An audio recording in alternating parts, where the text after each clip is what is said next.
Bon alors là, je vous ai trouvé une vidéo qui va vous plaire énormément. Allez, c'est parti, Magnéto.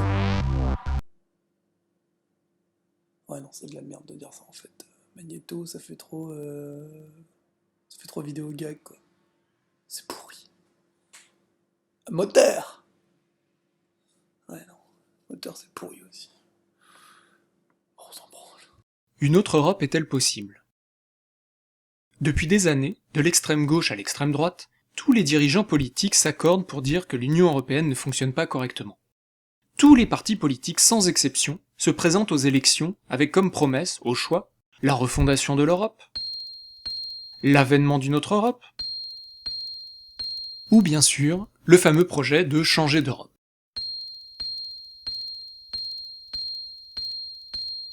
Outre le fait que l'on nous resserre les mêmes slogans depuis plus de 30 ans, vous êtes-vous déjà demandé pourquoi cette autre Europe n'arrive jamais?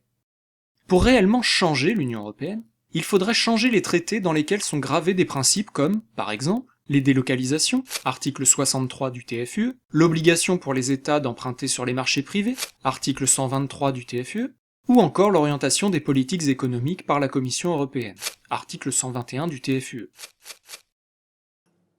Ah parce que c'est ça en fait l'Union européenne.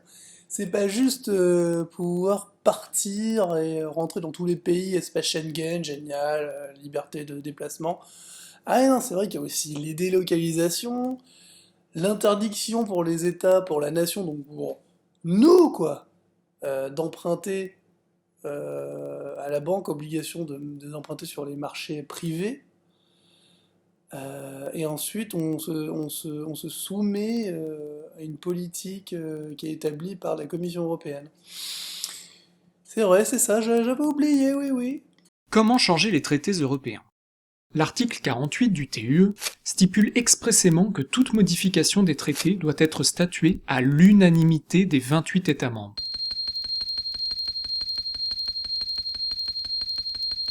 Les 28 gouvernements des 28 pays membres devraient donc tomber d'accord au même moment pour qu'un traité soit modifié.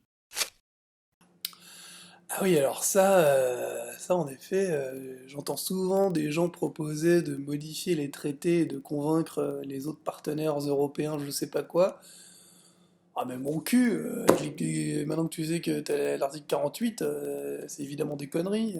Ils arrivent même pas en France à se mettre d'accord sur qu'est-ce qu'on ferait dans cette nouvelle Europe. Alors convaincre tout le monde, sachant qu'on est 28, oh pardon, 27, maintenant que le Royaume-Uni a repris sa liberté. Quelles sont les chances d'avoir 28 gouvernements du même bord politique? Jouons un peu et calculons les chances que les 28 gouvernements des 28 États membres soient, au même moment, de la même couleur politique, droite ou gauche. Si nous ne prenons qu'un État, la probabilité qu'il y ait, à un moment donné, un gouvernement, par exemple, de gauche, est de 50%. Si nous prenons deux États, la probabilité que les deux gouvernements soient au même moment de gauche n'est plus que de 25%. Si nous prenons 4 États, cette probabilité chute à 6,25%. Et si nous prenons les 28 États membres de l'Union européenne, la probabilité d'avoir au même moment 28 gouvernements de gauche n'est finalement plus que de 0,0000004%. Les chances d'avoir l'unanimité sur une vraie réorientation de la politique européenne sont donc équivalentes au mieux à un jour tous les 735 000 ans. À titre d'exemple, vous avez 13 fois plus de chances de trouver les 6 numéros gagnants du loto. Et encore, nous avons pris un cas extrêmement favorable, gauche-droite, qui ne tient pas compte des réelles divergences qui existent entre les différents partis européens du même bord politique. Mais imaginez alors les chances d'avoir 28 Jean-Luc Mélenchon ou 28 Marine Le Pen.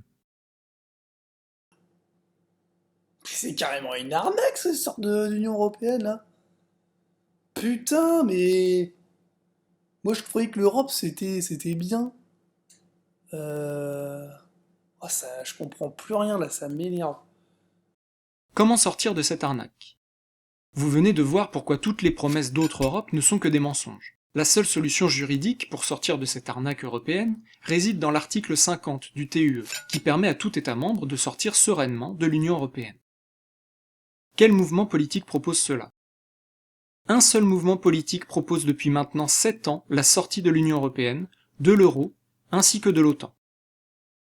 Ce mouvement, c'est l'Union populaire républicaine, ou UPR. L'UPR est un mouvement de libération nationale, qui rassemble temporairement les Français au-dessus des clivages gauche, centre, droite, pour rendre à la France son indépendance et au peuple français la souveraineté qui lui a été volée. Pour plus d'informations, retrouvez les conférences, les débats et les analyses de l'UPR sur upr.fr. Ouais, alors je laisse la vidéo jusqu'au bout, hein. Évidemment, c'est une vidéo faite par les militants de l'UPR. J'en ai rien à foutre qu'on pense que je fais de la pub. Ouais, j'ai une carte UPR. Ouais, je pense que c'est les plus malins.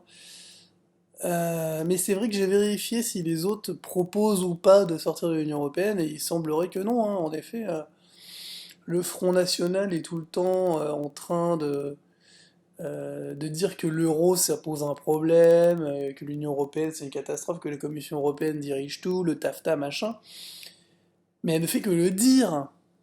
Eh oui, elle a les médias pour ça, donc elle le dit, les gens l'entendent, et les gens qui sont un peu documentés ou alors qui sentent qu'elle a raison, bah ils vont vers elle, malgré ce qu'elle dit sur le racisme, l'immigration, enfin ce que tu veux, quoi. Mais en fait, elle ne propose pas de sortir de l'Union Européenne, hein. J'ai vérifié dans sa profession de foi, dans son programme, c'est du grand n'importe quoi, c'est des politicards, c'est des menteurs, c'est pour ça qu'ils passent à la télé. Simple question, pourquoi Asselineau ne passe pas à la télé? Pourquoi l'UPR ne passe pas à la télévision? Ni à la télé, ni dans aucun grand média d'ailleurs. Les journaux, la grande presse, le Figaro, le Monde, l'Humanité, enfin, quelle que soit la pseudo-tendance de ce truc. Ni dans les radios nationales, France Inter, France Info, Europe 2, ce que tu veux. Ouais, je sais, ça s'appelle Virgin Radio maintenant. Tant mieux, tant mieux. Euh, il passe nulle part, donc posez-vous la question, quoi. Je sais pas. Les gens, ils existent depuis 2007. Faites-vous votre propre avis, et surtout, gardez un putain d'esprit critique, mais un vrai, hein. Pas celui pour faire plaisir à maman parce qu'elle pense comme si, et qu'il faut pas la froisser parce que ceci, cela. Allez, bon courage.